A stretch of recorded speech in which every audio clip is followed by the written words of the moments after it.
राकेश जी का चेहरा गुस्से से लाल हो रहा था। राकेश जी ने चिल्लाते हुए कहा, अद्वैत ने हमें क्या बेवकूफ समझ रखा है?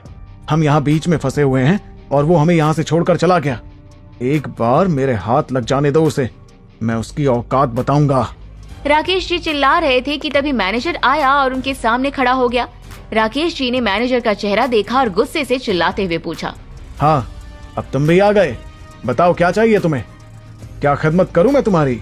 सर, सबसे पहले तो आप चिल्लाना कम कीजिए। दूसरी बात, मैंने आपका सामान बाहर रखवा दिया है, आप उसे लेकर यहाँ से जा सकते हैं। अदिति मैनेजर की बात सुनकर शॉक्ड हो गई। सामान बाहर रखवा दिया? किस लिए? क्या हमें आप होटल से निकाल रहे हैं सिर्फ चिल्लाने के लिए? मुझे नहीं लगता कि ये इतना बड़ा क्राइम है। मैडम, चिल्लाना कोई क्राइम नहीं है, लेकिन होटल में रहने के लिए पैसे नहीं देना एक क्राइम है। पैसे? कैसे पैसे? वो तो अद्वैत ने दे दिए थे ना। मैडम, जिस व्यक्ति की बात आप कर रही हैं, उन्होंने सिर्फ 2 दिन के पैसे भरे थे। यहाँ पर आपके 2 दिन पूरे हो चुके हैं, वो अपना चेकआउट कर चुके हैं, लेकिन आप अभी भी यहाँ पर हैं। इसलिए अगर आपको और समय तक रहना है तो आपको और पैसे भरने होंगे। आप बताइए अगर आप इस पर तैयार हैं, वरना अपना सामान उठाकर यहाँ से जा सकते हैं। सभी लोग हैरान थे कि अद्वैत उन्हें बीच में छोड़कर यहाँ से भाग गया है। बीना जी ने चिल्लाते हुए कहा, ये क्या चल रहा है यहाँ? हम अभी तक ढंग से यहाँ रह रहे थे और अब हमें होटल से निकालने की बात हो रही है। हम कैसे मैनेज करेंगे? मम्मा, आप चिंता मत कीजिए, हम सब संभाल लेंगे। बीना जी ने शनाया की तरफ देखा और गुस्से से चिल्लाते हुए कहा, कैसे संभालेंगे? तुम्हारा होने वाला पति तो यहाँ से भाग गया है। अब हम क्या करेंगे? हम क्या रात में सड़कों पर सोएंगे? उसकी जरूरत नहीं पड़ेगी। आरव ने सभी की ओर देखा और आगे कहा, मैंने आज जितने भी पैसे जीते हैं वो अपनी फैमिली के लिए जीते हैं। मैनेजर, मेरा कार्ड दीजिए और कल रात तक के लिए एक स्टे हमें अलाउ कर दीजिए। हम कल सुबह की फ्लाइट बुक करके इंडिया जाएंगे। क्या सबको ठीक रहेगा? सभी ने अग्री होकर चुपचाप गर्दन हिला दी। मैनेजर ने आरव का कार्ड लिया और फिर उन सब के लिए रूम बुक कर दिए।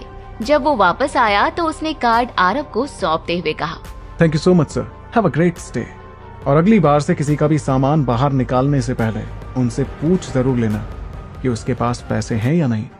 ये मेरा सजेशन है। Sorry sir. मैनेजर ने माफी मांगी और फिर आरव और उसकी फैमिली अपने अपने रूम में चले गए। जब सभी अपने अपने कमरे की ओर बढ़ रहे थे तो बीना जी और राकेश जी के चेहरे पर गुस्सा था। वहीं अदिति गर्व महसूस कर रही थी कि एक बार फिर से आरव ने सबको बचा लिया। अदिति बहुत थकी हुई थी, इसलिए वो शावर लेने चली गई और आरव अपने रूम में बैठकर फोन चला रहा था। तभी उसके फोन पर फेडरिक का एक मैसेज आया, मैं तुम्हारे होटल के बाहर एक ब्लैक कार में बैठा हूँ, मुझसे मिलने आ जाओ। आरव ने सोचा कि अदिति शावर ले रही है, इसलिए ये सही समय है।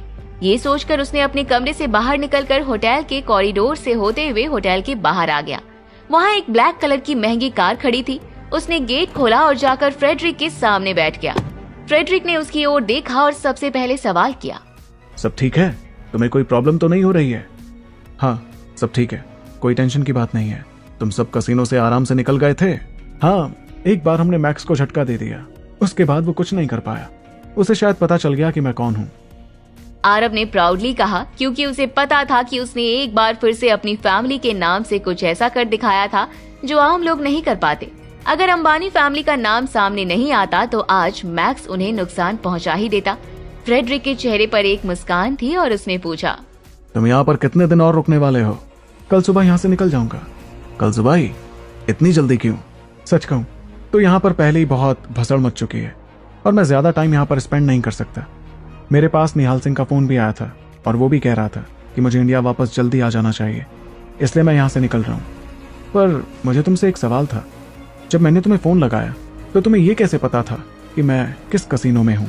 क्या तुम मेरा पीछा कर रहे थे?